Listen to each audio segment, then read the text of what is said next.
பிரியமானவர்களே, இயேசுவின் நாமத்தினால் உங்களை வாழ்த்துகிறேன்.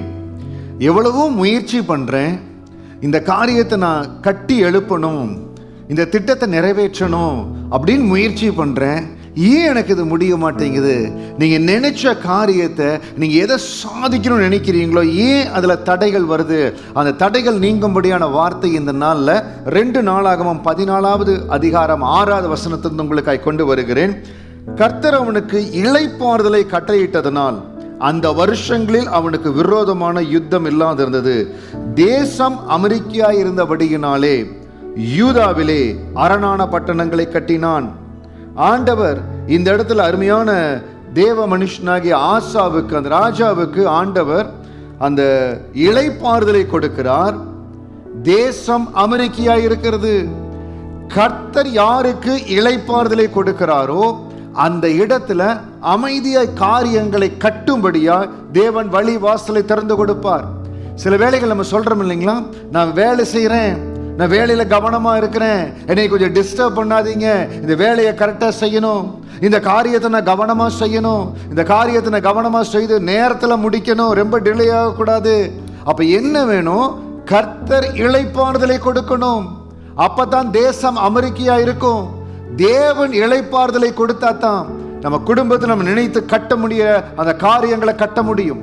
வேலை இடத்துல நல்ல பெயர் எடுக்க முடியும். நம்ம நினைக்கிற காரியங்களை சாதிக்க முடியும். கர்த்தர் இளைப்பாறுதலை கொடுக்கணும். இன்னைக்கு எந்த இடத்துல உங்க வாழ்க்கையில இளைப்பாறுதல் இல்லாதபடி, தேவன் இளைப்பாறுதலை கொடுக்க முடியாதபடி எந்த விதமான தடைகள் காணப்படுகிறதோ, இன்றைக்கு அதற்கு விரோதமாக நான் ஜெபிக்க போறேன். கர்த்தருடைய இளைப்பாறுதல் உங்களை சந்திக்கும்படியா, கர்த்தருடைய நடத்துதல் கடந்து வரும்படியா. ஒருவேளை தேவ சித்தத்திலிருந்து மாறி என் இஷ்டத்தின்படி நான் ஓடிக்கொண்டு இருக்கிறேன், இல்ல எதுவா இருந்தாலும் தேவ சித்தத்துக்கு ஒப்பு கொடுங்க. எவ்வளவோ தூரம் கஷ்டப்படுறேன்னு, நான் கஷ்டப்படுறத ஆண்டு பார்க்க மாட்டேங்கிறாரா? ஆண்டு எல்லாத்தையும் பார்க்கிறாருங்க. நம்ம அவருடைய சித்தத்தின்படி தேவ திட்டத்தில் நடக்கிற பொழுது கர்த்தர் எல்லாவற்றையும் பார்க்கிறார். எல்லா இடத்துல பஞ்சம், ஆனா ஈசாக்கு இடத்துல ஆண்டு சொன்னார், நான் சொல்ற கேரா ஊரில் நீ குடியிருன்னு சொன்னார். அந்த இடத்துல பஞ்சம் இருக்கிறது, பஞ்ச காலமா இருக்கிறது. ஆனால் ஈசாக்கு விதைக்கிறத 100 மடங்கு அறுவடை செய்யும்படி ஆண்டு கிருபை கொடுக்கிறார். நீங்க ஏன் பிரயாசப்படுறீங்க? அதுல பலன் இல்லை. என் வார்த்தையை கேட்கிற அருமையான தேவ பிள்ளையே, சகோதரியே, நம்ம படுகிற பிரயாசத்துக்கு பலன் இருக்கணுங்க. பலன் இல்லாமல் போகக்கூடாது. ஆசாவுக்கு ஆண்டவர் இளைப்பாறுதலை கொடுக்கிறார். அமெரிக்கா இருக்கிறது, அவன் தேசத்தை கட்டுகிறார். நீங்களும் கட்டுவீங்க, நீங்களும் சாதிப்பீங்க.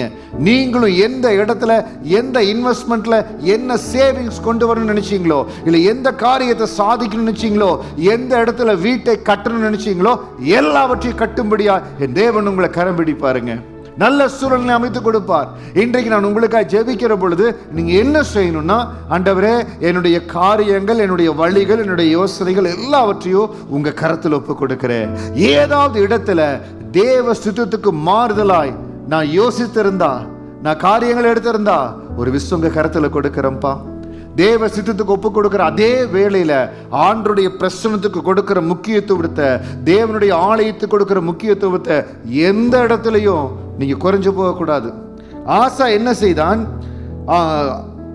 2 நாளாகமம் 14:2 ஆசா தன் தேவனாய கர்த்தரின் பார்வைக்கு நன்மையும் செம்மையுமானதை செய்தான். நீங்க உங்களுடைய காரியங்கள் எல்லாம் தேவனுடைய பார்வையில நன்மையும் செம்மையுமா இருக்கணும். அது எல்லாம் நீங்க சரிப்படுத்துங்க. எந்த இடத்துல உங்களுக்கு இளைப்பாறுதல் வரணுமோ கர்த்தர் இளைப்பாறுதலை கொடுப்பார். நீங்க கட்ட வேண்டிய காரியத்தை, சாதிக்க வேண்டிய காரியத்துல கர்த்தர் உங்களோடு கூட இருப்பாருங்க.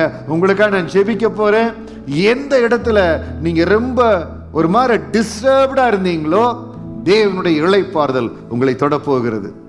எந்த இடத்துல கொஞ்ச நேரம் கூட நான் கான்சென்ட்ரேட் பண்ண முடியல, கொஞ்ச நாள் கூட இதுல கவனமா இருக்க முடியல நினைச்சீங்களோ, இந்த நாள்ல இருந்து நீங்க போக்கஸ்டா அந்த காரியத்தை செய்யும்படியா தேவன் உங்களை கரம் பிடிப்பாருங்க. கர்த்தாவே, நன்றியோடு உம்மை ஸ்தோத்திரிக்கிற இந்த சத்தத்தை எந்த இடத்துல இவர்கள் கேட்டுக்கொண்டிருந்தாலோ, கர்த்தருடைய ஆவியானவர் இவர்களை ஆட்கொள்ளும்படியா ஜெபிக்கிற. கர்த்தருடைய நடத்துதல் இவர்கள் மேல, குடும்பத்தின் மேல, வேலை ஸ்தலத்துல, எல்லா இடத்திலும் கடந்து வருவதாக. எந்த இடத்துல மிகுந்த டிஸ்டர்பன்ஸோடு கடந்த பல வாரங்கள் பல நாட்கள் அந்த இளைப்பாறுதல் இல்லாதபடி ஒரு அலக்களிப்பின் ஆவி இருந்ததோ, இயேசுவின் நாமத்தினால அந்த அலக்களிப்புகள் எல்லாம் வெளியேறும்படியா ஜெபிக்கிற, அந்த தடுமாற்றங்கள் எல்லாம் வெளியேறும்படியா ஜெபிக்கிற இந்த ஜெபத்துக்கு பிறகு இவர்கள் நடையில ஒரு உறுதி இருக்கட்டும், இவர்கள் முடிவில் ஒரு திட்டமும் தெளிவுமாய் ஓடுகிற கிருபையை கொடுங்க. நம்முடைய இளைப்பாறுதலின் அபிஷேகம், நம்முடைய இளைப்பாறுதல், நம்முடைய ஆறுதல் இவர்கள் மேல கடந்து வரட்டும். இவர்கள் வேலை இடத்துல, குடும்பத்துல, படிக்கிற இடத்துல, ஊழியத்துல அமெரிக்கை இருக்கட்டும், சந்தோஷமா இருக்கட்டும். இவர்களை கொண்டு கர்த்தர் எந்த ஆசீர்வாதத்தை கட்டி எழுப்ப சுத்தமா இருந்தீரோ துரிதமா கட்டி எழுப்புங்க ஆண்டவரே, துரிதமா கட்டி எழுப்புங்க. ஒவ்வொருவர் மேலையும் இந்த ஆசீர்வாதத்தை வைக்கிற. இளைப்பாறுதல் வந்திருப்பதற்காய் ஸ்தோத்திரம், அமெரிக்கை இருப்பதற்காய் ஸ்தோத்திரம். தேவ ஆவியானவர் செய்ய நினைத்ததை ஒரு வாழ்க்கையில கட்டி எழுப்புங்க, ஆசீர்வதி. ஒவ்வொருவரை ஆசீர்வதிக்கிற தேவ வல்லமையுள்ள கரம் உங்களை வழி நடத்தும். ஏசப்பா உங்களை ஆசீர்வதிப்பார். God bless you. God bless you.